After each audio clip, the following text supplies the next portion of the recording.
dalla Sicilia arrivano i Malanova, no? Abbiamo parlato prima dell'innovazione, però rimanendo nel solco della tradizione musicale e degli strumenti antichi. Ecco, i Malanova sono proprio in questo solco. Hanno iniziato l'attività nel 2001, hanno svolto molte ricerche nel campo delle tradizioni musicali siciliane e poi a un certo punto hanno deciso anche loro che va bene la ricerca, però la tradizione per vivere deve avere nuove composizioni. Quindi hanno iniziato a comporre musiche e canti originali, inediti, completamente in lingua siciliana, in particolare nella parlata della Valle del Mela, per mantenere vivo nelle nuove generazioni l'amore per l'identità della propria terra. Ecco, un tema che ricorre e che naturalmente sta molto a cuore a noi organizzatori di Sanremo Mille Colori. Malanova ha preso parte a diversi programmi TV e rassegne di musica etnica, folk e popolare, utilizzando, anche questo abbiamo anticipato ma è importante, sempre solo strumenti acustici. All'attivo 3 CD e anche i Malanova sono comparsi sulla compilation Aie d'Italia realizzata l'anno scorso dalla MEI. Allora, vediamo se ho imparato bene siciliano, perché questo pomeriggio ci propongono usce con tolinzolu. Usce con tolinzolu. Ah, visto. Tutti e due stiamo andando a scuola. Che significa l'asino nel lenzuolo, sta a indicare il cosiddetto finto tonto. È una canzone di speranza e allo stesso tempo di invito ad assumersi nella vita ognuno le proprie responsabilità. Con usce con tolinzolu, Malanova.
Quando da bar mi finisce sciato, via da tia, che non si muove ma tutto il lavoro.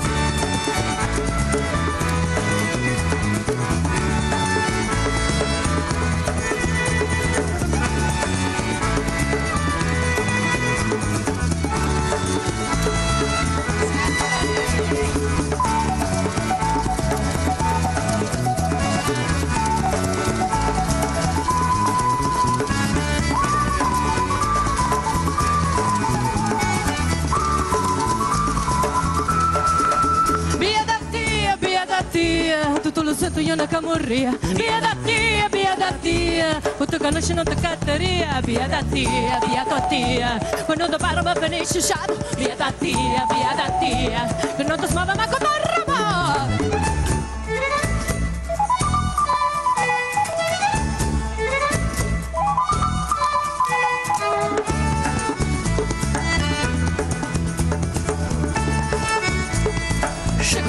Shake it on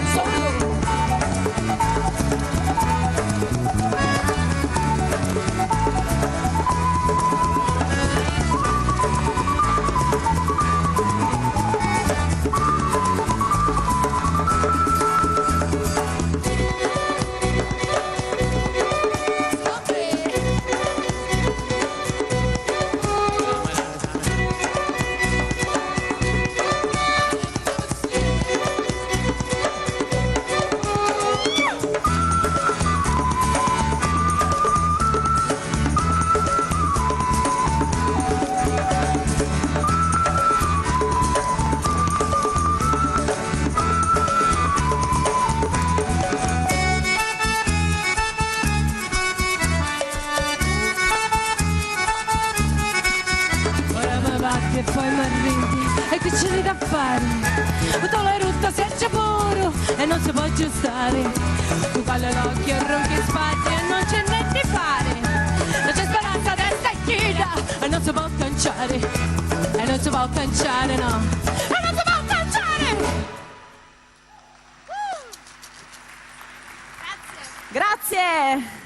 In Malanova dalla Sicilia, complimenti. Complimenti. Allora, ci avete portato allegria, colore e questo asinello sotto il lenzuolo, che tra l'altro è anche il protagonista simpaticissimo di un coloratissimo video vostro, no? Che si può trovare anche in rete. Sì, ci divertiamo ogni tanto con gli amici a fare qualcosa e allora abbiamo fatto anche un piccolo video che abbiamo messo un po' sul sito. Ecco, e dicevamo prima che voi siete stati dei ricercatori quindi della tradizione popolare, ma anche degli innovatori.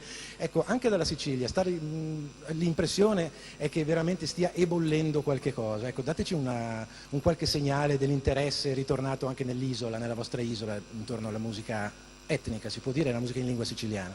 Certo, credo che ci sia un nuovo fermento, un po' in tutta Italia questo comunque, e noi per quanto ci riguarda, per la nostra parte, abbiamo cercato di tenere vivo l'interesse per il dialetto, per la lingua di origine nostra, anche per i nostri figli soprattutto, e per gli strumenti della musica popolare, tradizionale siciliana, comunque da unire anche a quelli degli altri posti del mondo. Io in questa circostanza ho un laúd che viene proprio da Cuba, quindi anche contaminazione, no? E ovviamente cercando di dire qualcosina di nuovo e quindi portare anche un poco del nostro pensiero in questa nuova situazione, per cui questo è quello che ci siamo prefissati di fare. Ecco, poi siete un gruppo giovane, per cui formati appunto all'inizio del nuovo secolo. Ecco, pensate un po', arrivava il 2000, tutti pensavano soltanto alle astronavi, pensavano a qualche cosa dei raggi laser, roba futuristica, e poi ci siamo trovati nuovi musicisti che suonano gli strumenti di legno. Pensate un po', che bello, eh? Sì, e di fatto siamo da qui partiti per poi, voglio dire, andare anche fuori, no? Anche se chiaramente gli strumenti acustici sono sempre quelli che danno il calore poi alle cose. Benissimo, in bocca al lupo naturalmente per l'inizio, è appena stato l'inizio della vostra carriera, per i prossimi 60 anni, come 60 anni il festival. Grazie mille Malanova. Portate un bel saluto alla splendida Sicilia da parte mia, da parte anche di Giovanni. Sicuramente un salutone grande, grande, grande. Aspetta che sì. Noi spostiamo sempre questo perché è arrivato il momento finale, allora è bene avere il palcoscenico bello libero. Chiara resta qui con noi perché siamo arrivati alla conclusione di questa prima edizione di Sanremo Mille Colori. Io vorrei fare un ringraziamento, un grande ringraziamento a tutta la produzione, all'organizzazione di Radio Sanremo che ci ha aiutato in modo molto importante proprio nella realizzazione di questa prima rassegna della musica in lingua regionale e dialettale. Certo, Radio Sanremo ha proprio fatto in modo che tutto questo potesse esistere, qui una produzione davvero encomiabile anche per la rapidità con la quale siamo riusciti a organizzare questa allora prima lo rassegna. Facciamo un applauso. Un applauso a Radio Sanremo. A Radio Sanremo. Io farei intanto entrare un po' così alla spicciolata tutti gli artisti che sono ancora dietro le quinte. Sì, entrate. Non siate timidi. Chi c'è, chi non c'è, chi c'è ancora e chi non c'è, venite qui dietro di noi così salutiamo tutto il pubblico che ci ha seguito sul canale 872. Senti Chiara, vai a prenderli, esatto. Dai. Quando ti vedranno verranno subito qua, non ti preoccupare. Sul canale 800, mi sa di sì. Adesso arriveranno tutti, guarda. Sul canale 872 e 878 di Sky, in streaming su 3channel, 3free.it, su Radio Sanremo, sul sito di Radio Sanremo, radiosanremo.it e su tutte le più di 100 radio che ci hanno trasmesso su tutto il territorio nazionale. Eccoli qui. Ecco, per un bel applauso anche a tutte le radio che hanno ripetuto questa iniziativa, che hanno creduto a questa iniziativa, che sicuramente avrà vita lunga, io l'ho visto, insomma, me lo sento. E continuiamo l'applauso perché per loro che sono esibiti i nostri artisti: Laura Conti, Lissander Brasca, Erman Medrano, Zibba, Buio Pesto, Francesco Sossio Banda, I Canto Antico, Malanova, Naso Doble e l'ospite d'onore Vittorio Descalzi. Grazie mille anche al pubblico in sala qui dal Teatro del Casinò di Sanremo. Grazie a Federica Ferrero. Grazie a Giovanni Polli e a Chiara Salvadè. Allora l'appuntamento noi ce l'auguriamo e sarà sicuramente così per la seconda edizione di Sanremo Mille Colori 2011. E viva la musica in lingua regionale e dialettale, viva la cultura del territorio e l'identità territoriale. Grazie mille. Grazie a tutti di nuovo.